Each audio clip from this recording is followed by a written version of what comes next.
Mergers and acquisitions have the capability for immense value, but research demonstrates that 70 to even 90% of M&As fail or underperform. Navigating cultural alignment is a top people challenge when executing M&As, and leaders can no longer afford to underestimate the impact of organizational culture and national culture on these transactions and how they affect performance. So here you're going to learn what to do and what not to do.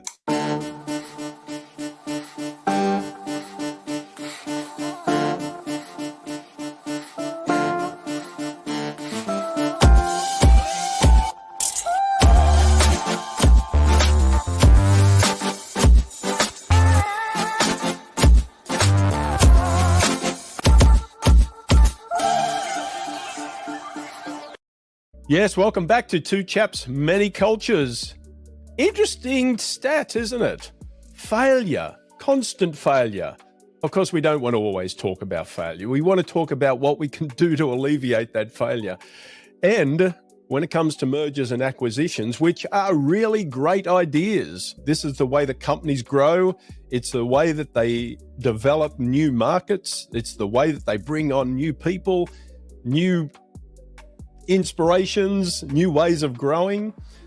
So tell us, what is a merger and acquisition anyway? Let's just start with that point. I don't know. I think acquisition is fairly easy. I think acquisitions, we acquire something. We don't have it ourselves as a company. There is a product, a service, a technology, a set of talent. We don't have that. It would take us forever to grow that and develop that ourselves. Here is a company on the market that does just that. Let's see if they are a target that we can acquire and include into our organization. Acquisition, fine. Merger, that is, I think, where things can get a bit dicey, because merging, you know this from driving your car on the interstate or on a freeway, when lanes go from 3 to 2 to 1, there's a sign that you need to let people merge, or that you have to combine these lanes. So you have to align companies. You have to get your ducks in a row, I'm guessing, as a company that is being acquired or that is merging with another. I think the terminology is a bit of a euphemism. It is to mask the fact that very often in these transactions, it's one entity purchasing another. So that would be the acquisition part. I think the merger part was added for, we're equal partners in this. We are a quote unquote merger of equals, and we come together as equal peers and we are combining our efforts. Now, I don't know how many times that actually happens in reality, that they are treating each other as equals, but I'm ready to be surprised. Well, I think in both situations, there's a certain amount of nervousness from either side, especially from the people in the organization that are not involved in the actual idea of the merger acquisition in the first place. The employees may be nervous. They may be from a culture where certainty is really built in, and they like the continuity of doing the same thing over and over again, the comfort of doing that. And of course, then the management says, we're merging with another company, and that company just happens to be in a different country, and they are asked to interact with these people. And of course, there's a lot of that has to be messaged properly. That's something for management to do, certainly. But what we're talking about today is think about those cultural aspects of when you are matching two entities from different, not only country cultures, but also corporate cultures. This can include things like, what are the leadership styles? What is expectation of their time that it takes to get things done?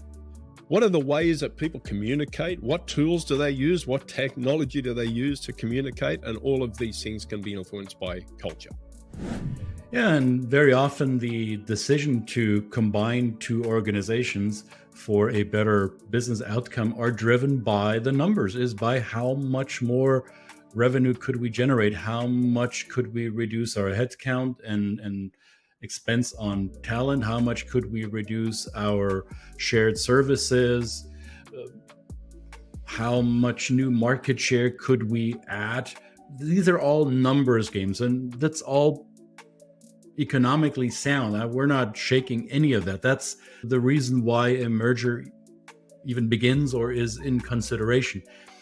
Unfortunately, very often, and when two entities are thinking about this, the people part of the equation is very often an afterthought or not a full variable in the equation. And what Brett just said is bringing people together. It's not, yes, we're bringing companies together, but these companies only exist because there are people working in them.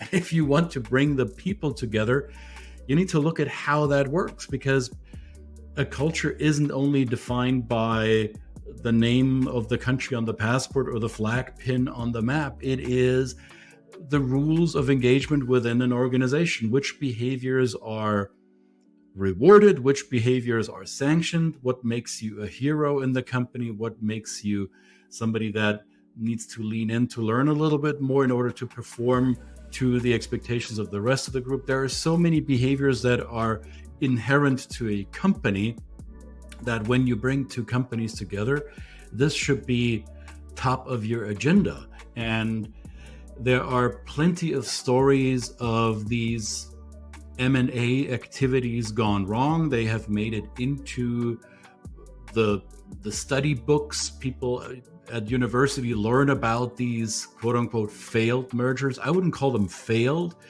They have given us a lot of feedback on how not to do it. And for some of these examples, the feedback was a very expensive one, right? I think one of the most proverbial ones by now is the one where Daimler and Chrysler were literally out loud communicating it to their respective teams, talking about a merger of equals. And it sounded very German, and it came with a fist pounding on the table as the CEO of the one side explained this merger of equals. Now, it was a very expensive merger that had to be dissolved and has left both sides with scars. So it didn't work out. And there are plenty of other examples. And it's easy to point at them and say, yo, look at those morons. How could they not see the light? However, there are plenty of examples where mergers actually do work. That's why companies are still acquiring each other and merging with each other, because there are ways to do it right. And both Brett and I had the fortune of being involved in such projects where company cultures were brought together, and the leadership on both sides of these entities took preemptive measures to consider the people factor in these equations, right, Brett? Yeah, and understand that when a company has its operations and they've been successful over many years, why have they been successful? They've developed strategies, and strategies that have worked often get repeated because they're just comfortable, they're normal, they know what works. But of course, it's attributed to Peter Drucker. Nobody really knows whether he said it, but culture eats strategy for breakfast. So in terms Peter of Drucker also said, Peter Drucker said, and I'm paraphrasing because I don't remember the literal quote. He said, you can't change culture. You can only work with the culture that you have. So you have to play the cards that you're dealt. So you cannot change necessarily how people behave just because you dictate it to them. People will change, or groups of people will change their behaviors if it suits their interests and if it's to benefit of the group. But dictating that top down is often a futile endeavor. So yes, I'm paraphrasing Mr. Drucker, but in merging organizations, you can wish upon a cultural marriage as much as you want.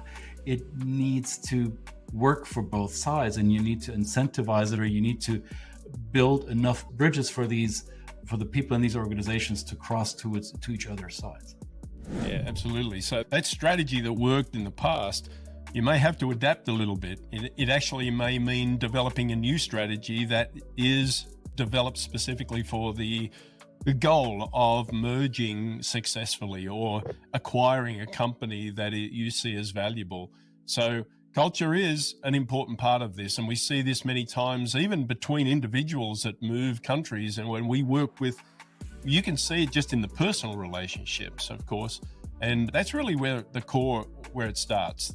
What people believe in terms of what has been the successful for them in terms of leadership styles, communication styles, the way that we just show up, the way hierarchy management is seen, the way the openness or the connectedness between management is influenced by leadership styles and what's expected. So you could imagine that one company coming from a very hierarchical culture where the boss does all the deciding to another culture where it's just a free-for-all. Everybody has an opinion. That there's already potential there for tension. Yeah.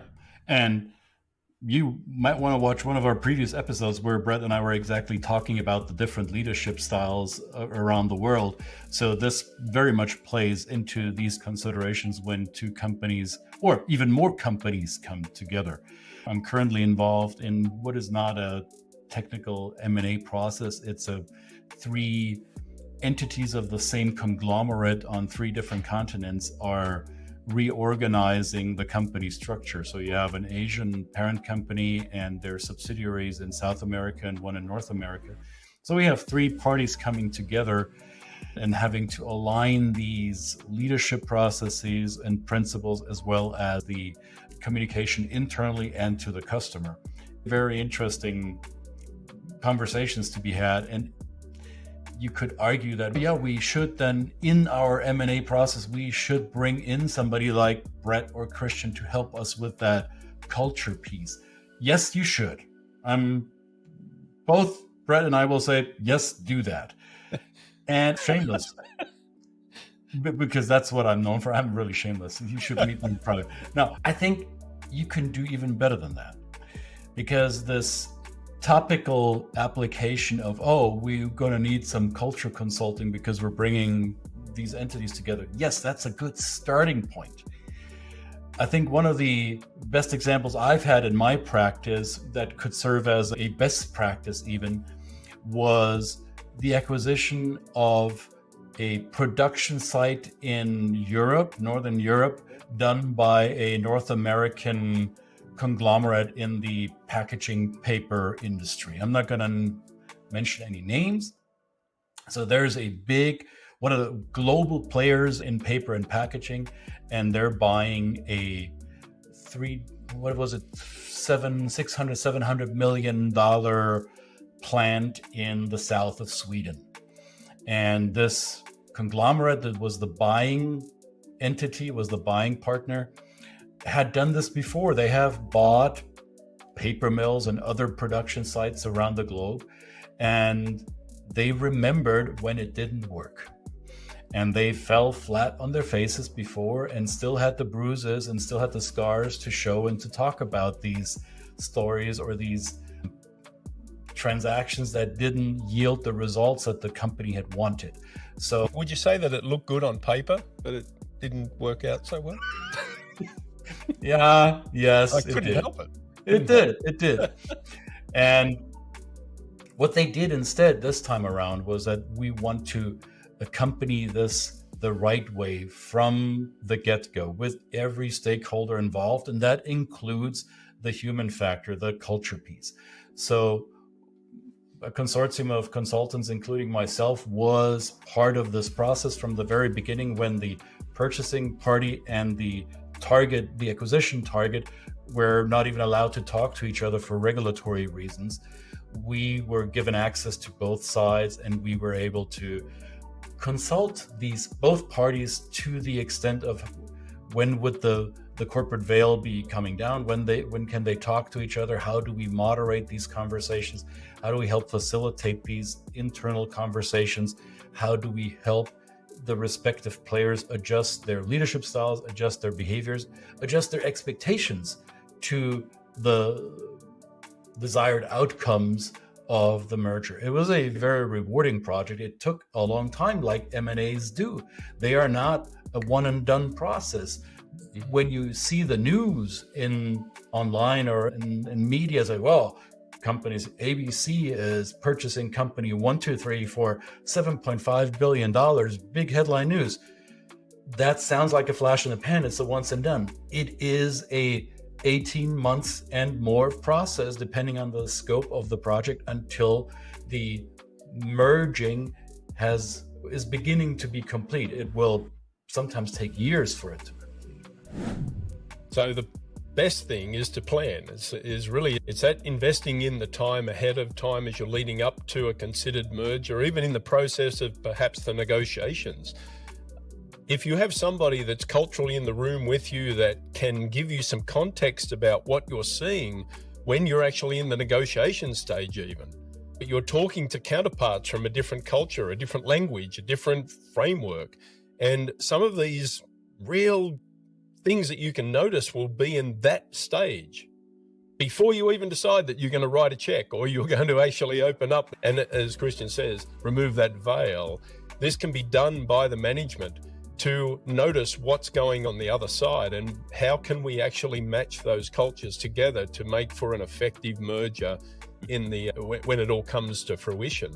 Because that little bit of investment at the start can absolutely pay off dividends for a long-term successful acquisition that benefits not only the management and the shareholders, but also the people that are in the organizations, to assuage any of the doubt and the discomfort and the risk taking that comes along with it. So we're certainly advocates for it because we do this work, and there are many times that we get called in to do this, as Christian says, and we really always welcome any questions, any comments, any of your experiences that you've had in being involved in a merger of, well, no matter what size it is. It doesn't have to be multi-million-dollar deals. It could be just small acquisitions. But if you've had those experiences, we'd love you to share them. Write it down in the comments. Reach out to us down the comments. Yes, reach out to us. Tell us what your experience is. And what would be one final takeaway that we could leave people with? Well, again, shameless plug or a very biased point of view from our perspective. Too often in my experience, people like Brett and I, consultants, are brought in to help with a fraction of the actual transaction. I think if you want a merger to go right, you want somebody like Brett or myself or anyone else who's doing this work by your side. You want to carve out an executive domain for people that are your chief culture officers, who will help guide you, will be the sounding board for you as you are completing this process. It's not just a numbers game, it's a people's game. And the more that sinks in with everybody in your senior executive team, the better it is. Absolutely. Thanks again for listening. Don't forget to subscribe, hit that button and that bell or whatever you want to do to remind you, to let you know when we put up new episodes. Of course, it's every week, and we're just bringing you content around the culture of business and the business of culture. This is Two Chaps, Many Cultures. Thanks again. Good to see you again, pal. And we'll see you next week. See you next week. Bye.